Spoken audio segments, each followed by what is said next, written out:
Greetings and bienvenue, midnight crew. Thank you for returning to this broadcast. And welcome to new viewers joining us for the first time. If you like a video, then feel free to subscribe.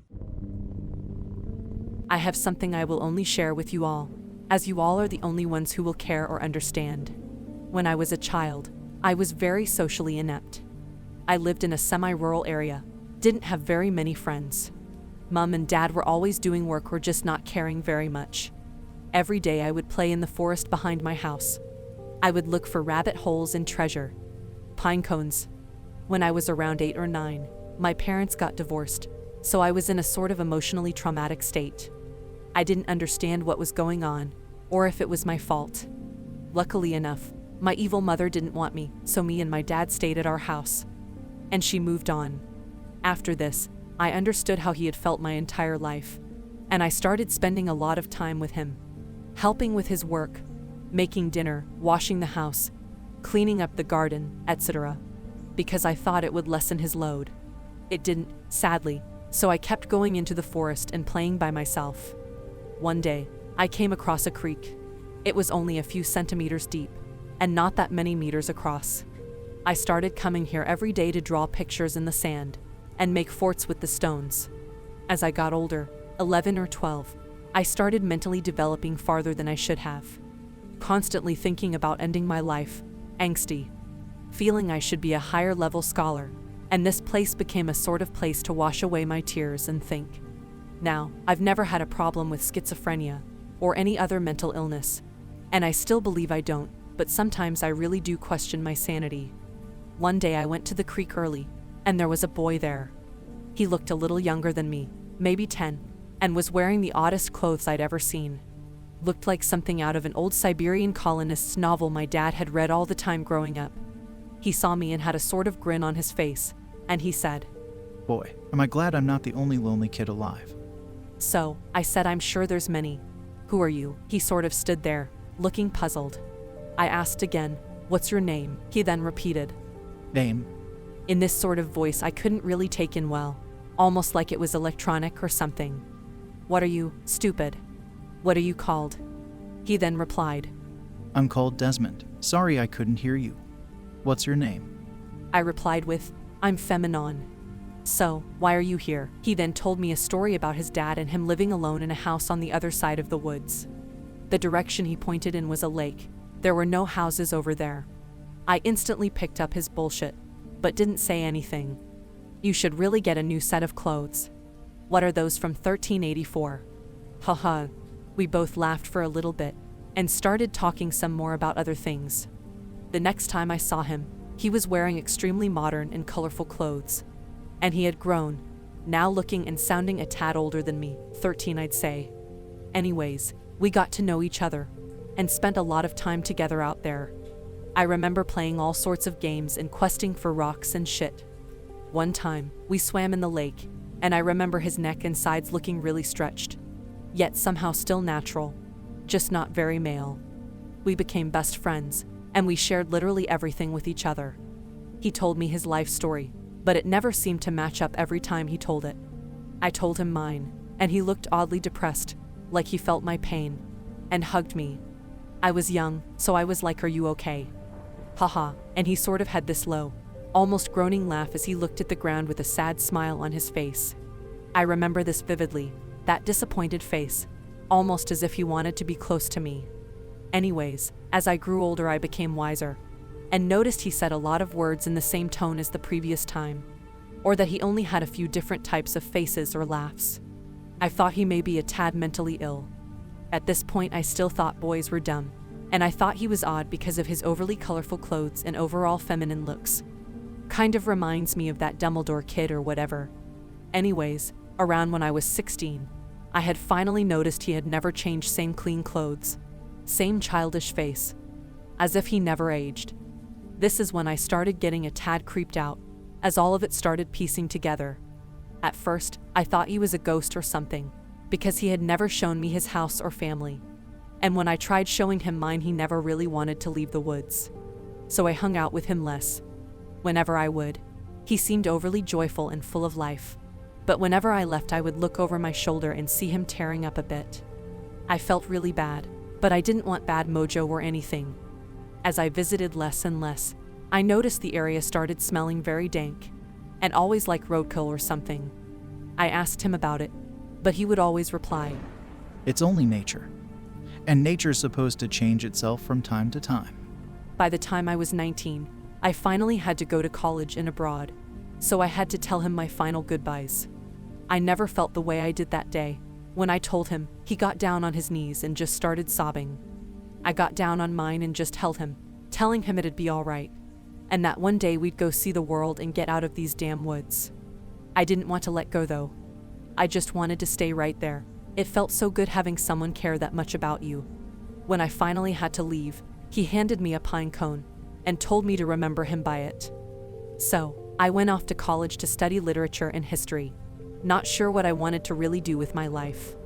I remember once we had to write a fictional essay that would summarize a book we would publish if we were authors. I wrote about him, what I thought happened to him after I left.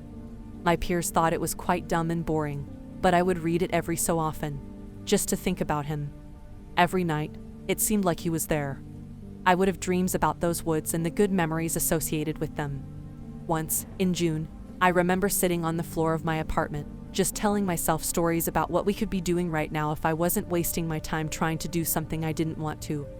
It got so serious that I entered a sort of depression, and would cry myself to sleep every night at the thought of me wasting my life with this bullshit education.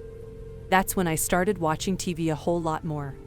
I remember one night watching Animal Planet, or Discovery, one of those nature channels or whatever, and it was a show called Mysteries of Nature or something like that.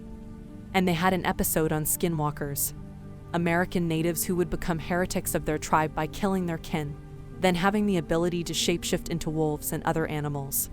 I found it interesting, so I started reading more about it.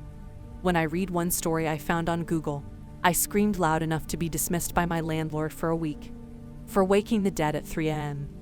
It was a story about some campers who had a pair of friends, one of them being named Danny. I'm sure you've all seen that copypasta a billion times, and that's when I knew that. My entire life, I had just been some toy of such a freakish creature. The weird smells, loss of words, lack of wanting to see civilization. It all hit me at once. That night and that night alone, I decided I would drive all the way back home and let the thing kill me. It was the only memory keeping me going, and now that is gone. I kept telling myself, it's game over, it's all a fucking game. The entire drive, I didn't think about anything other than going to the creek, grabbing him by the neck, and telling him that I wanted to die. My only real friend wasn't even fucking human, just some disgusting creature spawned from the pits of hell. That little friendly blonde boy was probably some settler from God knows when that happened to get his guts ripped out of his asshole. It was very early morning when I finally arrived in my driveway.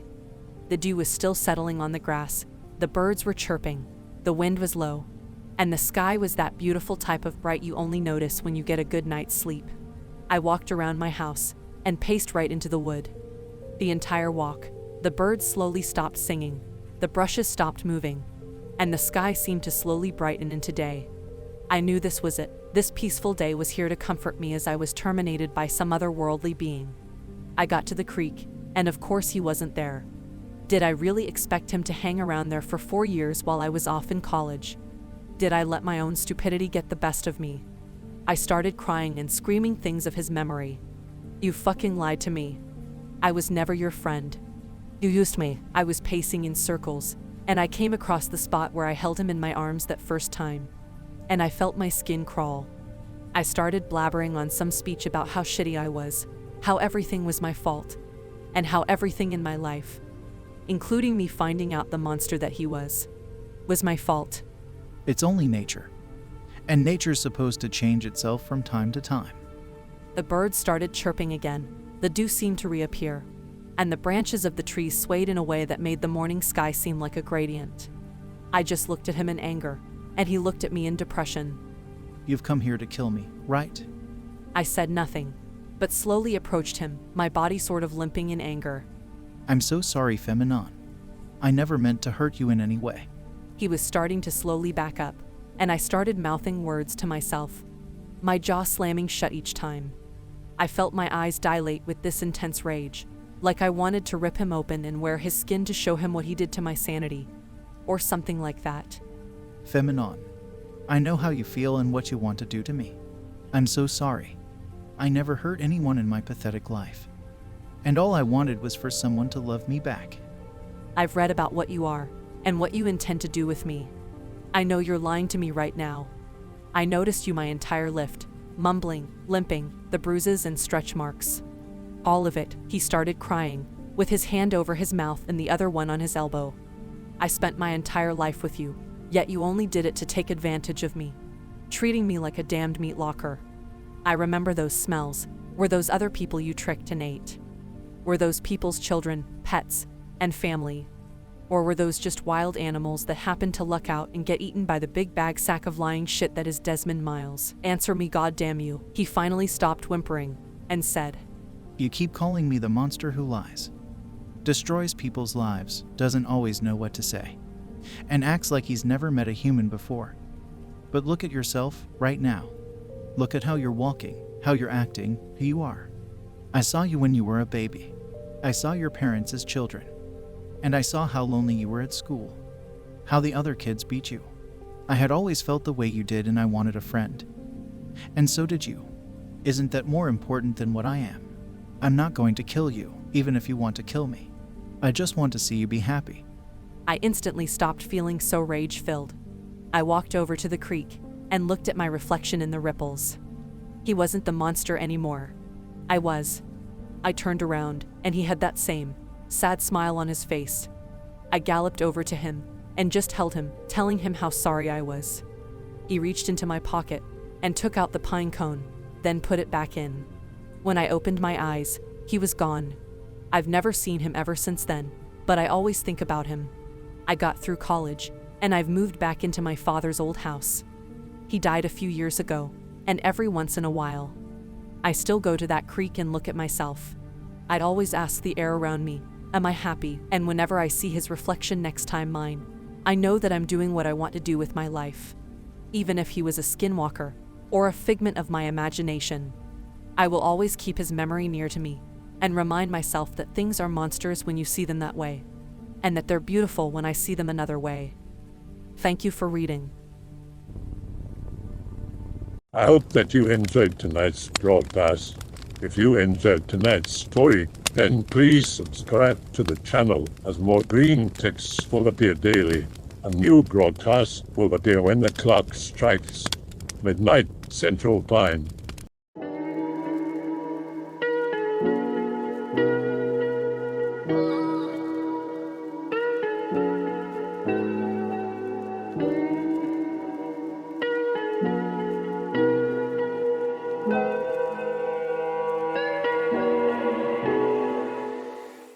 Remember that all videos have been archived on the Odyssey page.